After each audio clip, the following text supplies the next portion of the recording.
Hello students, कैसे हैं आप लोग। स्वागत है आपका ई लाइट इंस्टीट्यूशंस के वीडियो यूट्यूब चैनल पर, आपके अपने यूट्यूब चैनल पर, जहां हम बात करते हैं सिंपल मेथड्स की, सिंपल कंसेप्ट्स के साथ में। तो आज की वीडियो में हम बात करेंगे क्लास 12 के एक नए क्लास 12 फिजिक्स के एक नए टॉपिक के साथ में, मतलब magnetic force between two parallel conducting wires को आज हमें डिटेल से स्टडी करना है आज के इस वीडियो में। तो स्टूडेंट्स रेडी हो जाइए अपने कॉपी और पेन के साथ में, और हम जो टॉपिक है वो डिस्कस करने वाले हैं। उससे पहले जो है प्रीवियस वीडियो को आप देखकर आए। अगर आपने पिछला वीडियो नहीं देखा है तो आपको इस वीडियो में जरूर प्रॉब्लम आने वाली है, क्योंकि पिछली वीडियो से ये बहुत लिंक्ड वीडियो है।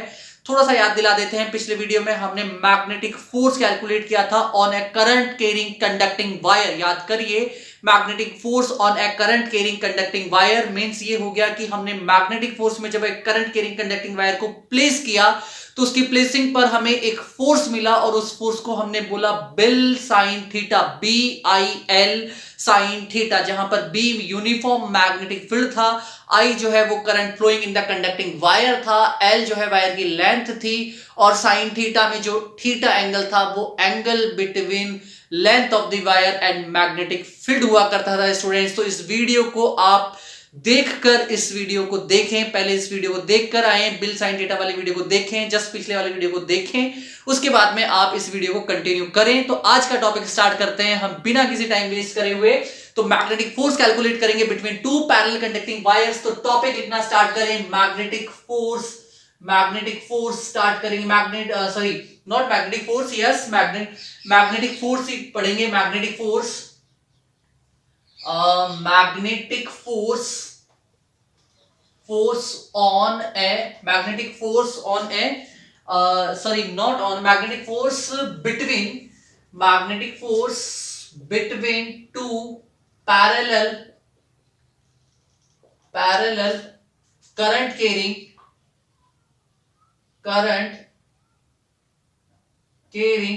conducting wires, current carrying conducting wires. ठीक है, ये हमारा आज का टॉपिक रहने वाला है। बहुत इंपॉर्टेंट टॉपिक है बेटा लोग। ठीक है, ध्यान से समझना। एक बार देख लेते हैं ये कैमरे में दिख रहा है या नहीं दिख रहा। ठीक है, जो टॉपिक हमने लिखा है वो टॉपिक यस कैमरे में विजिबल है। ओके, एक बार थोड़ा सा जो है इसको अच्छे से और मेंटेन कर जाते हैं ताकि हमें कोई प्रॉब्लम ना आए। ठीक है, वैसे नॉर्मली जो है ब्लरिंग की प्रॉब्लम हमारी वीडियोस में आ रही है, कोशिश करूंगा कि इस बार ना आए। ठीक है, तो ये जो है टॉपिक हमारे पास रहने वाला है आज का। अब देखिए, यहां पर दो parallel current carrying conducting wires लेंगे और उनको किस में प्लेस करेंगे, मैग्नेटिक फील्ड में प्लेस करेंगे। तो प्लेसिंग पर जो हमारे पास में फोर्स आएगा उनके बीच में, तो उस फोर्स का वैल्यू कैलकुलेट करना है। देखिए, यहां पर दो कंडीशन पॉसिबल है।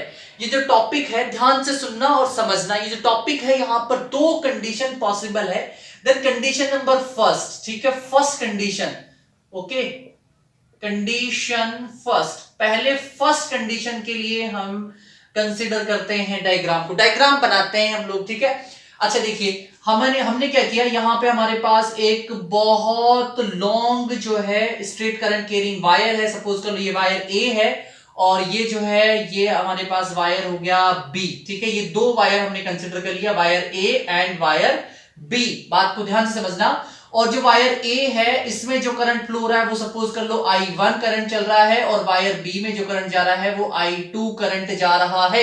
ओके, अब देखिए, जैसे जैसे मैं थोड़ा सा आगे जाऊंगा वैसे वैसे जो है डिटेल्स बहुत ज्यादा स्ट्रॉन्ग होती जाएगी, बहुत अच्छे कंसेप्ट सामने आते जाएंगे, तो बात को सुनते जाना। ठीक है, देखिए वायर ए को अच्छे से नोटिस करें आप। वायर ए में जब करंट चल रहा है तो करंट की वजह से मैग्नेटिक फील्ड प्रोड्यूस हो रहा है। अब इस मैग्नेटिक फील्ड का जो डायरेक्शन है वो राइट हैंड थंब रूल से कैलकुलेट करेंगे। तो राइट हैंड थंब रूल के अकॉर्डिंग देखो, अगर आपके पास में ये वायर है तो राइट हैंड में इसको इस तरीके से आप पकड़ेंगे कि थंब की डायरेक्शन में अगर क्या है, थंब की डायरेक्शन में अगर करंट चल रहा है तो जो कर्ल फिंगर्स है वो मैग्नेटिक फील्ड की डायरेक्शन को रिप्रेजेंट करेगी, है ना। ठीक है, तो अभी देखिए बात को समझना। मैग्नेटिक फील्ड की डायरेक्शन का मीनिंग हो गया कि ये जो वायर है, इस वायर के ये जो कौन सा साइड है, ये राइट हैंड साइड हो गया। तो राइट हैंड साइड में तो क्या आ गया, देखो परपेंडिकुलर इनवर्ड, मतलब इधर तो आया क्रॉस, और इधर कर्ल फिंगर आ गई perpendicular outward, left hand side में आउटवर्ड। ठीक है, तो देखिए यहां पर ये जो वायर बी रखा हुआ है ना, ये क्रॉस में प्लेस है, बात ध्यान रखना। और ये क्रॉस किसका है, ये क्रॉस है वायर ए का, ठीक है, और इधर क्या है, इधर डॉट है। ओके, ये बात बहुत इंपॉर्टेंट है समझने वाली, ठीक है। और ये देखिए ये डैश डैश, ये मतलब वायर के पीछे मैग्नेटिक फील्ड है, और ये जो डार्क दिखा दिया वो वायर के आगे दिखा दिया ना। और मैग्नेटिक फील्ड जो प्रोड्यूस हो गया वो सपोज कर लो B1, वायर ए में जो मैग्नेटिक फील्ड चल रहा है वो B1 है, इसका क्रॉस तो इधर है, ठीक है, मतलब वायर B जो है वो किस में रखा हुआ है, वो क्रॉस में रखा हुआ है, मतलब फर्स्ट वायर के मैग्नेटिक फील्ड में प्लेस है सेकंड वायर, ऐसे सेकंड वायर प्लेस होगा फर्स्ट वायर के मैग्नेटिक फील्ड में। ओके, अब देखिए, अब वायर बी पे आओ, अब वायर बी पे आएंगे तो देखो इसमें करंट चल रहा है I2, अब इसमें वही राइट हैंड थंब मतलब Fleming's right hand left hand sorry ये जो है राइट हैंड थंब रूल लगाएंगे, तो राइट हैंड थंब रूल के अकॉर्डिंग देखो I2 करंट जो है थंब के डायरेक्शन में जा रहा है। अब जो कर्ल फिंगर्स हैं वो रिप्रेजेंट कर रही हैं किसको, मैग्नेटिक फील्ड के डायरेक्शन को, तो देखिए इधर, ठीक है, उसके राइट हैंड साइड में जाएंगे तो क्रॉस परपेंडिकुलर इनवर्ड मतलब क्रॉस, और इधर क्या जाएगा आउटवर्ड, यूं ऐसे आएगी ना, यूं देखो कर्ल फिंगर्स ऐसे आ गई, इधर से यूं आई, ठीक है, जिस तरफ वायर ए है उस तरफ परपेंडिकुलर आउटवर्ड आएगी, ठीक है। तो यहां पर जो मैग्नेटिक फील्ड आ गया वो आ गया क्रॉस के सेंस में, ध्यान रखना, सॉरी डॉट के सेंस में, और इधर जो मैग्नेटिक फील्ड आया वो क्रॉस आया, ठीक है। और ये लीजिए, ये मैंने वायर सेकंड का जो है मैग्नेटिक फील्ड रिप्रेजेंट कर दिया। इसका डायग्राम बहुत इंपॉर्टेंट है, आपको डायग्राम आगे डेरिवेशन में ज्यादा प्रॉब्लम नहीं आने वाली है हम लोगों को, ठीक है, क्योंकि डेरिवेशन तो वही है छोटा मोटा सा ना।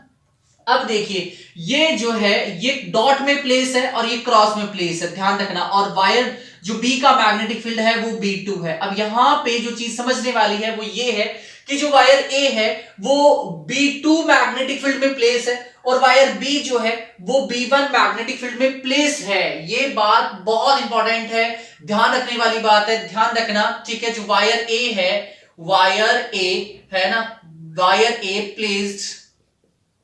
placed in magnetic field, कौन सा मैग्नेटिक फील्ड में प्लेस है, B2 मैग्नेटिक फील्ड में प्लेस है वायर ए, ठीक है, एंड वायर बी, और जो वायर बी है वो प्लेस्ड, ठीक है, किस में प्लेस्ड है, प्लेस्ड इन मैग्नेटिक फील्ड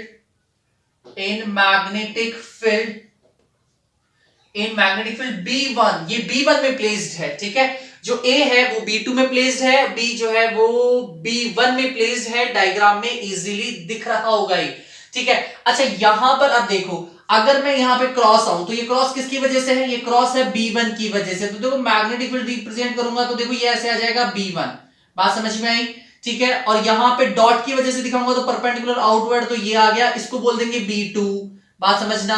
ये B1 क्रॉस है, क्रॉस की वजह से है, और ये क्रॉस किसका है, B1 का क्रॉस है, और ये डॉट किसका है, B2 का क्रॉस, B2 का डॉट है, इसलिए B2 आ गया, ठीक है। अब देखिए बायो-सावर्ट लॉ के अकॉर्डिंग, याद करें आप, बायो-सावर्ट लॉ ने करंट कैरिंग कंडक्टिंग लूप पर, sorry current carrying conducting wire पर मैग्नेटिक फील्ड का वैल्यू कैलकुलेट करा है, एम्पियर ने भी कैलकुलेट करके बताया है, और उनका वैल्यू जो आता है वो क्या आता है, वो आता है म्यू नॉट I1 अपॉन में 2 पाई इंटू ए। अब देखो ए क्या है, ए जो है वो distance between two parallel conducting wire है, दोनों पैरेलल कंडक्टिंग वायर्स के बीच का जो डिस्टेंस है इसको ए कंसीडर कर लिया। सपोज करो ये जो डिस्टेंस है ना, ये डिस्टेंस है आपका ए डिस्टेंस, क्लियरिफाई हो गया, ठीक है। इसको यहां से हटा देते हैं, ओके। तो अभी देखो, तो यहां पे म्यू नॉट I1, अगर मैं B1 का वैल्यू कैलकुलेट करूंगा तो म्यू नॉट I1 अपॉन 2 पाई ए, ये अकॉर्डिंग टू एम्पियर्स और जो है बायो-सावर्ट लॉ के अकॉर्डिंग ये टर्म आई है, ध्यान रखना। और B2 का वैल्यू कैलकुलेट करेंगे तो वो क्या आएगा, वो म्यू नॉट I2 अपॉन में 2 पाई ए हो जाना है, ये भी ध्यान रखना, ओके। बात समझ में आ रही है, ठीक है। तो ये दोनों की वैल्यू में करंट का जो है पोजीशन चेंज है, बाकी और कोई ज्यादा जो है प्रॉब्लम्स हमारे सामने यहां पर अवेलेबल नहीं है, ठीक है। चलो इतना क्लियर हो गया वर्क। अब देखिए, अब यहां पे फोर्स देखें एक बार, क्योंकि आपने क्या कर रखा है, वायर ए को बी के मैग्नेटिक फील्ड में प्लेस कर रखा है। अब वायर ए एक मैग्नेटिक फील्ड B1 में प्लेस है, तो इसके ऊपर एक फोर्स वर्क कर रहा है, बात को समझना, वापस से सुनना। देखो मैंने ये कहा कि जो वायर ए है वो B1 मैग्नेटिक फील्ड में प्लेस है, तो पिछले वीडियो के अकॉर्डिंग इस वायर ए पर एक मैग्नेटिक फोर्स वर्क कर रहा होगा। उस मैग्नेटिक फोर्स का डायरेक्शन कैलकुलेट करने के लिए Fleming's left hand rule use करते हैं स्टूडेंट्स। कौन सा rule, Fleming's left hand rule use करेंगे। अब देखिए फ्लेमिंग्स लेफ्ट हैंड रूल के अकॉर्डिंग क्या होगा, जो लेफ्ट हैंड है, ये लेफ्ट हैंड हो गया फ्लेमिंग्स लेफ्ट हैंड, इस लेफ्ट हैंड के जो इंडेक्स फिंगर है ये, मिडिल फिंगर है ये, और जो थंब है ये तीनों म्यूचुअली परपेंडिकुलर होनी चाहिए, जैसा कि भी दिख रहे हैं, ठीक है। अब देखिए इनको अरेंज करना है सिचुएशन के अकॉर्डिंग। ध्यान रखना, इंडेक्स फिंगर जो है वो मैग्नेटिक फील्ड की डायरेक्शन को रिप्रेजेंट करती है। वापस से रिपीट कर देता हूं, इंडेक्स फिंगर मैग्नेटिक फील्ड की डायरेक्शन को रिप्रेजेंट करेगा, ठीक है। मिडिल फिंगर किसको रिप्रेजेंट करेगा? मिडिल फिंगर करंट के डायरेक्शन को रिप्रेजेंट करेगा, यहां पे करंट किस डायरेक्शन में जा रहा है उसको रिप्रेजेंट करेगा, ठीक है। मतलब मोशन ऑफ चार्ज, चार्ज के मोशन को, तो चार्ज का मोशन किस डायरेक्शन में है? जिस तरफ करंट जा रहा है उसी डायरेक्शन में चार्ज का मोशन हो जाएगा ना, ठीक है। तो ये करंट के डायरेक्शन में कर दोगे तो चार्ज का डायरेक्शन हो जाएगा। तो थंब जो है वो किसको रिप्रेजेंट करेगा? थंब जो है वो फोर्स के डायरेक्शन को रिप्रेजेंट करेगा। चलो देखते हैं, वायर ए पे अप्लाई करते हैं सीन को ना। तो ये हमारे पास वायर है। अब वायर ए में देखोगे तो वायर ए किस में रखा हुआ है? वायर ए रखा हुआ है डॉट में। अब डॉट का मीनिंग हो गया perpendicular outward, magnetic field perpendicular outward है। मैग्नेटिक फील्ड को कौन रिप्रेजेंट कर रहा है? Index finger. Index finger perpendicular outward हो जाएगी, ये लो हो गई परपेंडिकुलर आउटवर्ड इंडेक्स फिंगर, ठीक है, डन। अच्छा अब देखो, अब मिडिल फिंगर पे आओ। Middle finger velocity of charge को रिप्रेजेंट करेगी। वेलोसिटी ऑफ चार्ज यहां पे कौन रिप्रेजेंट कर रहा है? करंट। मतलब करंट के डायरेक्शन में आप किसको कर दो? मिडिल फिंगर को। करंट किसे जा रहा है? ऊपर की तरफ जा रहा है वायर में, ठीक है। तो करंट को कर दिया ऊपर, ये लीजिए, ठीक है। अब देखो दोनों साइड है, ठीक है। इंडेक्स फिंगर जो है परपेंडिकुलर आउटवर्ड जा रहा है, ठीक है, समझ में आ गया। मिडिल फिंगर जो है वो करंट के डायरेक्शन में ऊपर गया। अब जो थंब है, थंब के डायरेक्शन में कौन लग रहा है? फोर्स लग रहा है। मतलब यहां पर जो फोर्स का जो डायरेक्शन आ गया वो कैसे आया? देखो फोर्स जो है बहुत इंपॉर्टेंट कंडीशन है, बहुत इंपॉर्टेंट फिनोमिना है। जो फोर्स एप्लीकेबल है उसके डायरेक्शन आ गया ये। इस फोर्स को आप क्या बोल देंगे? F1 बोल देंगे। तो F1 फोर्स के डायरेक्शन आ गया कि ये B1 की तरफ अट्रैक्ट होगा, ठीक है। चलो समझ में आ गया F1। ऐसे ही देखो अब देखो B पे अप्लाई करो। वापस फ्लेमिंग्स लेफ्ट हैंड रूल लगाएंगे। फ्लेमिंग्स लेफ्ट हैंड रूल के अकॉर्डिंग अब देखो जो वायर B है वो कहां प्लेस है? वायर B क्रॉस में रखा हुआ है, और ये क्रॉस किसका है? B1 का है। वायर B जो है वो वायर A के मैग्नेटिक फील्ड में प्लेस है। वायर B वायर A के मैग्नेटिक फील्ड में प्लेस है, ठीक है। अच्छा तो अब देखो, तो यहां पे मैग्नेटिक फील्ड का डायरेक्शन क्या है? क्रॉस है। क्रॉस का मीनिंग परपेंडिकुलर इनवर्ड। तो फ्लेमिंग्स लेफ्ट हैंड रूल में जो मिडिल जो इंडेक्स फिंगर है जो मैग्नेटिक फील्ड को रिप्रेजेंट करती है वो चली जाएगी परपेंडिकुलर इनवर्ड। मतलब पहले तो ऐसे जा रही थी डॉट में, अब ऐसे ना जाके कैसे जाएगी? अंदर की तरफ ये गई, ठीक है, परपेंडिकुलर इनवर्ड हो गई, ठीक है। अच्छा करंट किसे जा रहा है? करंट अपवर्ड डायरेक्शन में जा रहा है, तो मिडिल फिंगर को करंट के डायरेक्शन में कर दो, ये लो मिडिल फिंगर को करंट के डायरेक्शन में कर दिया। अब जो थंब का डायरेक्शन है उसमें कौन रिप्रेजेंट होगा? उसमें फोर्स रिप्रेजेंट होगा, ठीक है। तो यहां पर देखिए इधर इस पे जो फोर्स एप्लीकेबल है, ये फोर्स एप्लीकेबल है ये वाली डायरेक्शन, मतलब ये B1 की तरफ आ रहा है, ठीक है। फोर्स इसको बोल देंगे F2 फोर्स, है ना। और ये जो B1 है इसको यहां B2 को यहां लिख दो, ठीक है, ये F2 हो गया। तो देखो F1 और F2 क्या कर रहे हैं? एक दूसरे को अट्रैक्ट कर रहे हैं। मतलब ये समझ में आया कि जब दो पैरेलल कंडक्टिंग वायर्स को एक दूसरे के यूनिफॉर्म मैग्नेटिक फील्ड में प्लेस कर देंगे तो पैरेलल कंडक्टिंग वायर्स क्या करेंगे? एक दूसरे को अट्रैक्ट करेंगे। मतलब देखो कैसे, जैसे ये वायर है और ये वायर है, अगर करंट सेम डायरेक्शन में चल रहा है, ध्यान रखना अट्रैक्ट कौन सी कंडीशन में करेंगे? When current flowing in the same direction. ये नहीं लिखा अपन ने, ये लिखना चाहिए हमें ना, ठीक है। इसको थोड़ा सा सही कर लेते हैं, ठीक है। यहां पे B1 को ये दिखाओ, ये B2 हो गया, और B2 का वैल्यू हमने म्यू नॉट I2 अपॉन में 2 पाई A रिटर्न कर रखा है। कंडीशन क्या थी? व्हेन करंट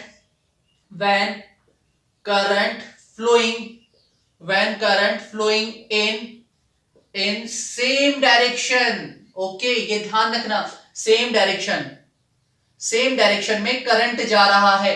तो जब करंट सेम डायरेक्शन में जाएगा उस सिचुएशन में आपके पास देखो फोर्स क्या होगा? जैसे ये I1 है, ये I2 है। अब देखो ये F1 इधर अट्रैक्ट हो रहा है, F2 इधर अप्लाई हो रहा है, ठीक है। तो क्या सिचुएशन आएगी? ये दोनों एक दूसरे को क्या करेंगे? दोनों वायर्स एक दूसरे को अट्रैक्ट करेंगे जब करंट का वैल्यू क्या होगा? सेम डायरेक्शन में होगा।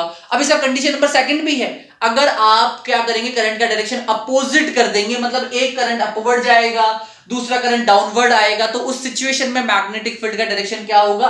वो सारी चीज हम लोग कंडीशन नंबर सेकंड में देखेंगे, है ना, ठीक है। अच्छा जी, देखो हमारा टारगेट क्या है, हमारा टारगेट तो मैग्नेटिक फोर्स कैलकुलेट करना है, मतलब ये F1 या F2, ठीक है, ये कैलकुलेट करना है। ओके, इसको कैलकुलेट करना चाह रहे हैं हम लोग। ओके, तो इसको कैलकुलेट करने के लिए अब देखो हम लोग ये जानते हैं पिछले वीडियो से, as we know that when a current carrying conducting wire is placed in the magnetic field, then a force worked on it which is equal to F is equal to bill sine theta. ये बात हम easily जानते हैं। Okay, तो देखिए यहां से देखना, एज वी नो दैट, ऐसा हम जानते हैं, as we know that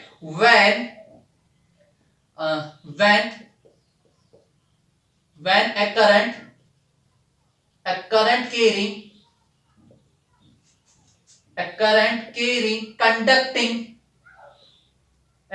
carrying conducting wire is placed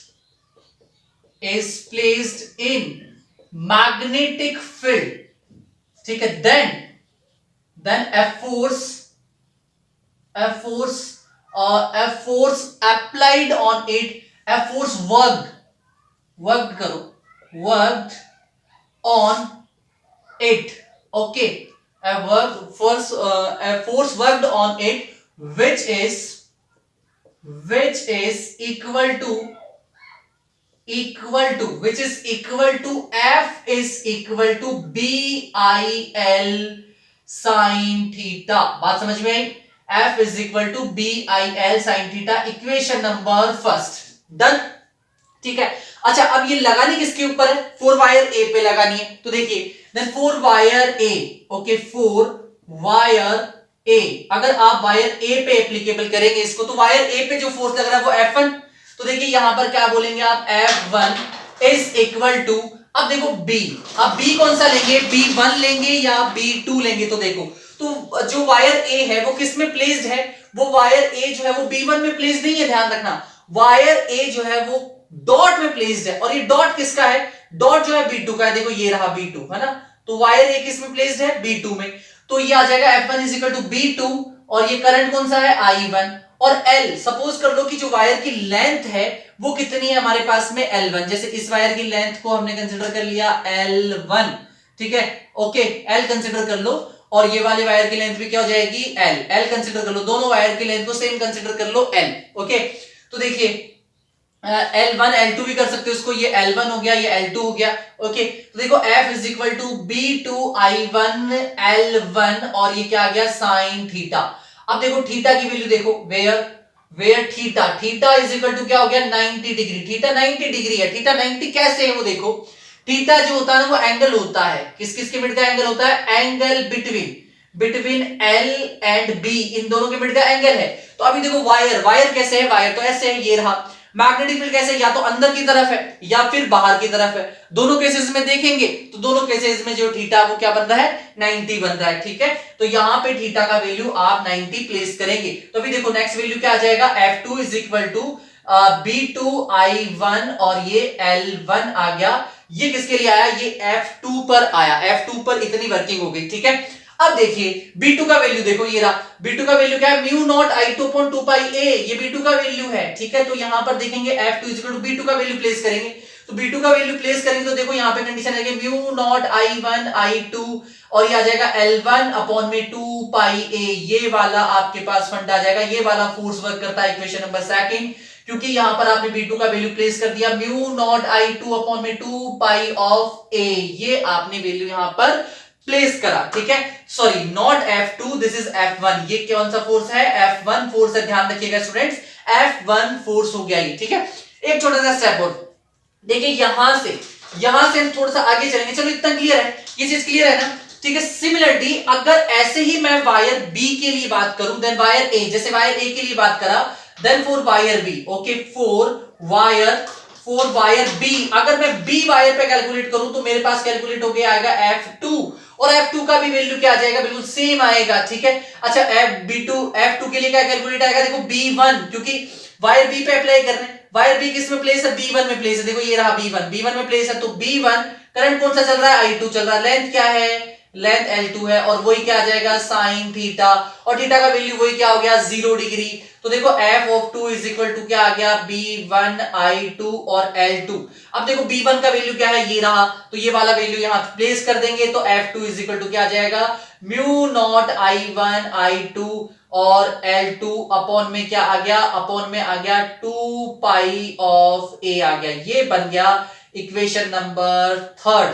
तो इक्वेशन नंबर फर्स्ट और इक्वेशन नंबर थर्ड रेडी हो गई। एक बार देखते हैं ये दिख रहा है या नहीं दिख रहा है। इक्वेशन फर्स्ट और थर्ड हमें यस इजीली हमें शो हो रहा है। ठीक है, ओके स्टूडेंट्स, ठीक है। तो ये जो है फोर्स का अमाउंट हमें मिल गया कि ये फोर्स जो है अप्लाई होगा between two parallel conducting wire when both are placed in the magnetic field। Done, बात समझ में आ गई। एक बार फिर से थोड़ा सा रिपीट कर देता हूं फटाफट और फिर एक स्टैंडर्ड एम्पियर की डेफिनेशन देखें। देखो हम लोगों ने क्या किया, हम लोगों ने कंडीशन फर्स्ट लगाई when current flowing in the same direction. तो देखो हमने दो पैरेलल कंडक्टिंग वायर लिए, ए लिया और बी लिया, दोनों में जो करंट है वो सेम डायरेक्शन में फ्लो करवाया। तो देखो राइट हैंड थंब रूल से हम लोगों ने डायरेक्शन को नोटिस किया तो पता चला कि जो वायर बी है वो क्रॉस में प्लेस्ड है और वायर ए जो है वो डॉट में प्लेस्ड है। बात क्लियर, ठीक है। अच्छा, जो क्रॉस है वो B1 का है, जो डॉट है वो B2 का है।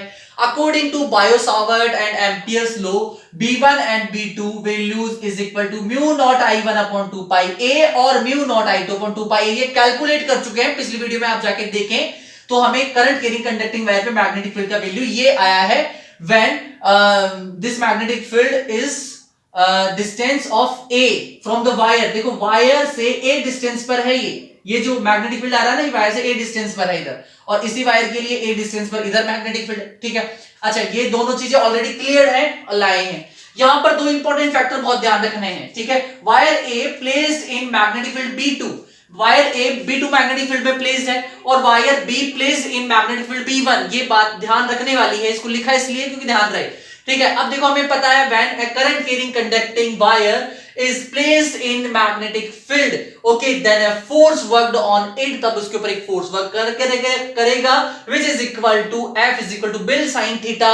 पिछले वीडियो में हम लोगों ने इसको बहुत अच्छे से देखा है। अब इसको अप्लाई करेंगे हम फॉर वायर ए पर, तो देखा कि इक्वेशन नंबर फर्स्ट रेडी हो गया mu naught I1 I2 L1 upon में 2 पाई A, और इक्वेशन नंबर सेकंड भी हमें यही मिल गई। तो अप्रोक्सीमेटली फोर्स का वैल्यू, फोर्स का अमाउंट भी क्या आ गया, इक्वल आ गया if L1 is equal to L2 हो जाए तो। Okay students, clear. तो ये हम लोगों ने क्या कैलकुलेट कर लिया, मैग्नेटिक फोर्स कैलकुलेट कर लिया कि ये मैग्नेटिक फोर्स यहां पर आने वाला है। ठीक है, चलो अब इसको रफ करते हैं और रफ करके देखो अब देखो, अब जो स्टैंडर्ड एम्पियर का डेफिनेशन देने का ट्राई करते हैं। स्टैंडर्ड एम्पियर का डेफिनेशन क्या है, ओके हमारे पास में इक्वेशन फर्स्ट और इक्वेशन सेकंड और थर्ड दो इक्वेशन हमारे पास में ऑलरेडी रेडी है। ठीक है, हमारे पास में F1 आया, ठीक है, वो कितना आया mu naught I1 I2 L1 upon में 2 पाई ऑफ A आ गया। ठीक है, और जो है F2 जो है वो कितना आ गया mu naught I1 I2 L2 upon में 2 पाई ऑफ A आ गया। ये दो चीजें हमारे पास में ऑलरेडी आई हुई हैं। देखो अगला स्टेप देखना, यहां से F1 अपॉन में L1 कर दूं। ठीक है, तो ये क्या हो गया, फोर्स पर यूनिट लेंथ, क्या हो गया, फोर्स पर यूनिट लेंथ हो गया। ओके, तो ये क्या टर्म हो गया आगे, mu naught I1 I2 upon में हो गया 2 पाई ऑफ A। यहां पर देखिए और कंटिन्यूसली चलेंगे तो F2 भी यही हो जाएगा, F2 अपॉन में L2, और ये भी हो गया mu naught I1 I2 upon में 2 पाई ऑफ A। यहां तक कोई प्रॉब्लम नहीं है हमारे पास में। अब देखिए यहां पे क्राइटेरिया अप्लाई करेंगे, इफ एक कंडीशन लगा देंगे, if I1 is equal to I2, if I1 is equal to I2 equal में 1 एम्पियर, अगर ये 1 एम्पियर है, if I1 is equal to I2 1 ampere, ठीक है, ये 1 एम्पियर है, एंड क्या हो गया, and A is equal to 1 metre और distance between parallel conducting wire is 1 metre और दोनों वायर्स के बीच का डिस्टेंस 1 मीटर है। देन अब देखिए तब क्या कंडीशन आ जाएगी, तब हमारे पास में एक सिचुएशन बनेगी। वो सिचुएशन क्या बनेगी, अच्छा उस सिचुएशन से पहले देखो एक छोटा सा चेंज, ये कंडीशन लगाएंगे उससे पहले एक छोटा सा चेंज देखो, वो क्या चीज देखो, अब देखो दोनों में से एक ही फॉर्मूले को लेके चलता हूं, इधर को छोड़ देता हूं, इधर को लेके चलता हूं ना। देखो इसको नॉमिनेटर से 2 से मल्टीप्लाई कर दिया, डिनोमिनेटर से इसको 2 से मल्टीप्लाई कर दिया।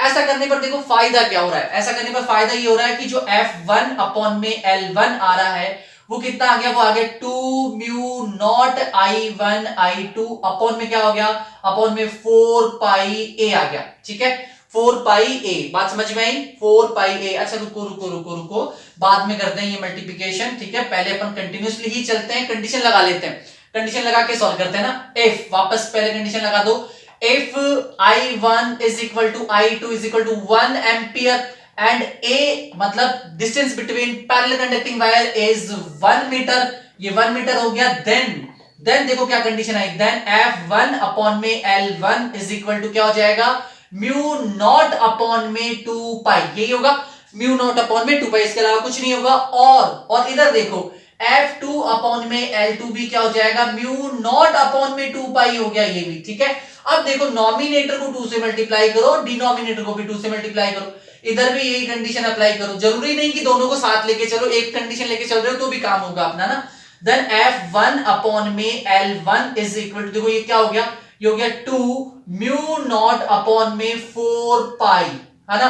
अब म्यू नॉट अपॉन में 4 पाई क्या होता है, देखो आपको पता होना चाहिए, म्यू नॉट अपॉन में 4 पाई को आप क्या लिखते हैं, 10 रेज़ टू पावर -7, ये लिखते हैं, ये इसका मैथमेटिकल वैल्यू है। इस वैल्यू को यहां सब्स्टिट्यूट करो, देन F1 अपॉन में L1 is equal to 2 into 10 raise to power -7, क्या है ये, फोर्स है, न्यूटन और पर मीटर है, न्यूटन पर मीटर, ये एक फोर्स हो गया। ठीक है, अब देखिए यहां पे एक स्टैंडर्ड एम्पियर का डेफिनेशन बना। ठीक है, स्टैंडर्ड एम्पियर का डेफिनेशन क्या बना, देखो सुनना ध्यान से, क्या डेफिनेशन हो गया, वो डेफिनेशन हो गया, if the distance between two parallel conducting current carrying conducting wire is 1 metre, अगर दो parallel current carrying conducting wires के मिड का डिस्टेंस 1 मीटर है और उनके पर यूनिट लेंथ पर applicable force 2 into 10 raise to power -7 है, तो जो वायर में फ्लो होने वाला करंट है उस करंट का वैल्यू क्या हो जाएगा, 1 एम्पियर और स्टैंडर्ड एम्पियर हो जाएगा। बात समझ में आई क्या, ठीक है, यस और नॉट। ठीक है, नहीं समझ में आई तो देखो ये कंडीशन को हटाते हैं और यहां स्टैंडर्ड एम्पियर का डेफिनेशन लिखते हैं।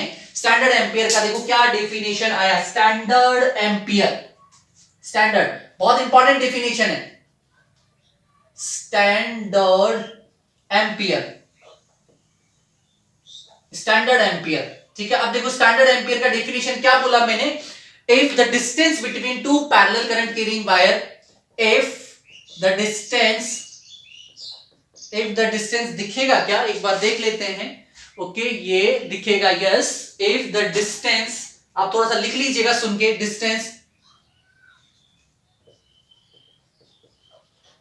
Distance between two parallel current carrying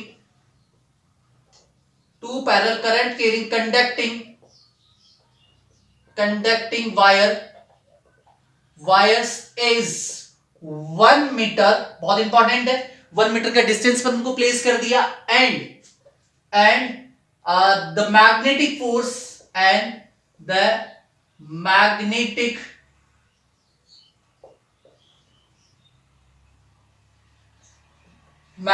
force per unit length, मतलब इसको क्या बोलोगे, इसको F अपॉन में L बोलोगे, मैग्नेटिक फोर्स पर unit length is 2 into 10 raise to power -7 newton. ठीक है, देन ओके, तब क्या हो जाएगा, देन द करंट